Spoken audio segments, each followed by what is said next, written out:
دوسرا سبب جو قرآن و سنت میں ہم اور آپ کو بتایا گیا وہ ہے اللہ تبارک و تعالیٰ نے صاف طور پہ قرآن میں فرمایا وَلَا تَنَازَعُوا فَتَفْشَلُوا وَتَذْهَبَ رِيحُكُمْ، لوگوں تم آپس میں جھگڑو نہیں، آپس میں لڑو نہیں، آپس میں اختلاف کرو نہیں، فتفشلوا، اگر لڑو گے ناکام ہو جاؤ گے، وَتَذْهَبَ رِيحُكُمْ، تمہاری ہوا اکھڑ جائے گی، تمہارا روب و دبدبہ ختم ہو جائے گا، تمہارا اعتبار، تمہارا وزن گھٹ جائے گا، تمہاری حیثیت کو دنیا نہیں مانے گی، تمہاری تعداد بہت بھی ہوگی لیکن وَلَكِنَّكُمْ غُثَاءٌ كَغُثَاءِ السَّيْلِ، سمندر کے جھاگ کی طرح بے قیمت ہو کر رہ جاؤ گے۔ وَلَا تَنَازَعُوا فَتَفْشَلُوا وَتَذْهَبَ رِيحُكُمْ، بھائیو مسلمانوں کا آپسی اختلاف، مسلمانوں کا آپس میں گروہوں میں بڑھ جانا، جماعتوں میں بڑھ جانا، یہ اختلاف مسلمانوں کی طاقت کو توڑنے، ان کی شان و شوکت کو گھٹانے، ان کی صلاحیتوں کو آپس میں لگا کر ختم کر لینے، آپس میں الجھ کر ختم ہو جانے کی راہ پر لگانے والا یہ اختلاف ہے۔ حاضرین گرامی قدر، بات کو یہاں سمجھیں، ہمارے سماج میں ایک بہت بڑی سچائی یہ ہے کہ اس مسئلے پر ہر اسٹیج سے بات کی جاتی ہے۔ مسلمانوں کو متحد ہو جانا چاہیے، مسلمانوں کو باہم ایک دوسرے کے شانہ بشانہ قدم سے قدم ملا کر چلنا چاہیے، اختلاف کا خاتمہ کرنا چاہیے۔ بہت سارے حضرات ایک کام کرتے ہیں، وہ کیا پتہ ہے؟ وہ یہ کہتے ہیں کہ ہمیں یہ مان لینا چاہیے کہ ہمارے درمیان اختلاف کی کوئی بڑی وجہ نہیں، ہم سب مسلمان ہیں اس لیے ہمارے درمیان کوئی بڑا اختلاف نہیں، اس طرح ہمیں آپس میں متفق ہو جانا چاہیے۔ بھائیو،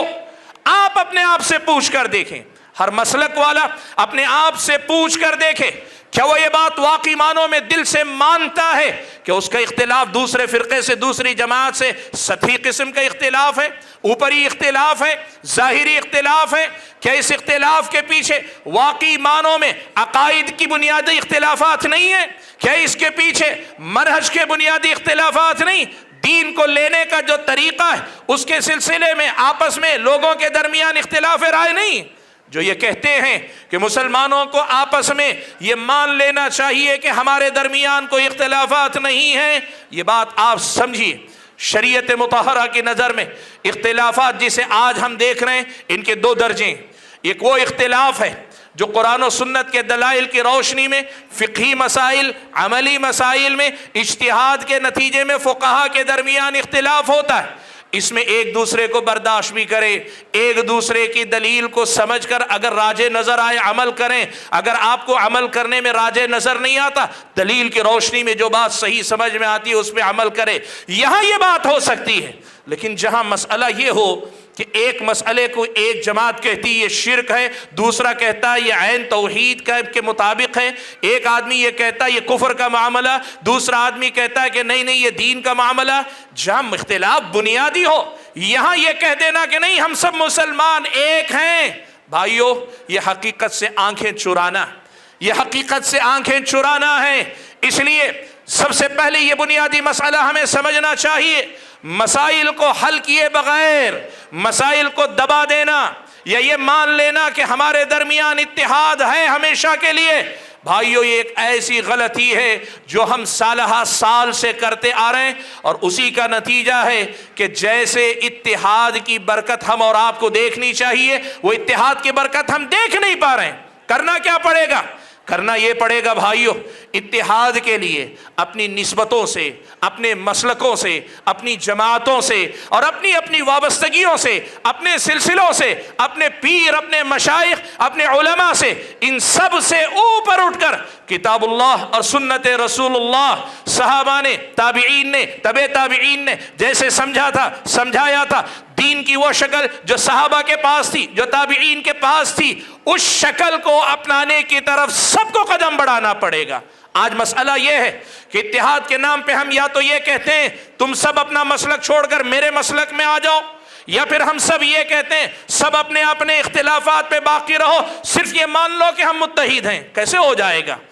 میں آپ کے سامنے کہہ دوں مجھے آپ سے کوئی اختلاف نہیں، لیکن پیٹھ پیچھے میں یہ مانوں کہ آپ کے پاس عقیدے کفریہ ہیں، شرکیہ ہیں، میں مانوں کہ آپ کے پاس بدعتیں ہیں، تو یہ اتحاد تھوڑی ہو سکتا ہے۔ بھائیو طریقہ یہ بھی نہیں وہ بھی نہیں، طریقہ یہ ہے ہم سب اپنے اپنے دائرے سے آگے بڑھ کر کتاب اللہ اور سنت رسول اللہ کی تعظیم پر آئیں، اس مقام پہ آئیں جہاں صحابہ کے فہم دین کو جیسے صحابہ نے سمجھا تھا اس کی طرف آئیں۔ جب یہ وحدت پیدا ہو پائے گی دین کے بنیادی مسائل میں، عقائد میں، اور دین کے اکثر مسائل میں، جب میرے اور آپ کے عقائد متفق ہوں گے، جب میرے اور آپ کے دل ملیں گے، تب پھر کیا ہوگا؟ اللہ نے فرمایا وَأَلَّفَ بَيْنَ قُلُوبِهِمْ لَوْ أَنفَقْتَ مَا فِي الْأَرْضِ جَمِيعًا مَا أَلَّفْتَ بَيْنَ قُلُوبِهِمْ وَلَكِنَّ اللَّهَ أَلَّفَ بَيْنَهُمْ۔ اللہ تعالیٰ ہے جو لوگوں کے دلوں کو جوڑتا ہے۔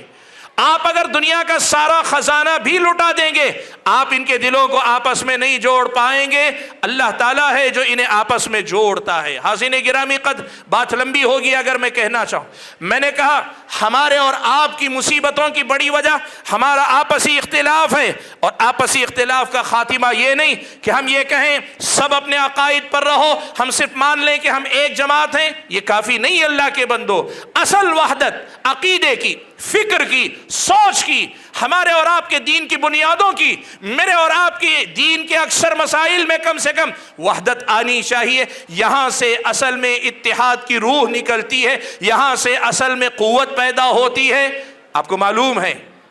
یہودی پورے اکٹھا تھے، مسلمانوں کے خلاف لڑ رہے تھے۔ اللہ نے یہودیوں کے بارے میں خطاب کرتے ہوئے اللہ کے نبی سے کہا تحسبهم جميعا وقلوبهم شتى، اے اللہ کے نبی آپ ان یہودیوں کو آپ کے خلاف متحد سمجھ رہے ہیں، حالانکہ ان کے دل آپس میں بٹے ہوئے ہیں۔ آپ یقین کرو اس بنیادی وحدت کے بغیر اتحاد کی بات کرنا اسی یہودی اتحاد کی یاد دہانی یا یاد تازہ کرنے والی بات ہے۔ ہاں یہ ہو سکتا ہے کہ جب تک ہم ایک دوسرے کو سمجھنے میں وقت لے رہے ہیں، بر وقت کوئی مصیبت آ گئی، بر وقت قوم و ملت کے مسائل ہیں، اس وقت ملک کے اندر جیسے اوقاف کا مسئلہ چل رہا ہے، اس میں ہم آپس میں ایک دوسرے کا ساتھ دے کر چلیں، لیکن یہ بات یاد رکھیں یہ وقتی حل ہو سکتا ہے، مستقل اتحاد کا نام اسے دینا یہ ہماری اور آپ کی نادانی ہوگی۔ حاضرین گرامی قدر، یہ دوسری وجہ ہے جس کی وجہ سے مسلمانوں پہ مصیبتیں آئی ہیں کہ ہم نے پہلے اپنے دین کو بانٹا، پھر ہم فرقوں میں بٹ گئے۔ ان الذین فرقوا دینہم وکانوا شیعا لست منہم فی شیء، اللہ کے نبی سے کہا آپ کا ان سب سے کوئی لینا دینا ہے نہیں۔ مسئلہ یہی ہے، ہم نے پہلے دین کو بانٹا، پھر اس کے بعد دین کی بنیاد پر آپس میں بٹیں۔ اپنے دین کو جوڑو، پھر دین کی بنیاد پر واقعی معنوں میں آپس میں ملو، تو پھر یقین مانو ہماری اور آپ کی مصیبتوں کا خاتمہ ہو سکتا ہے۔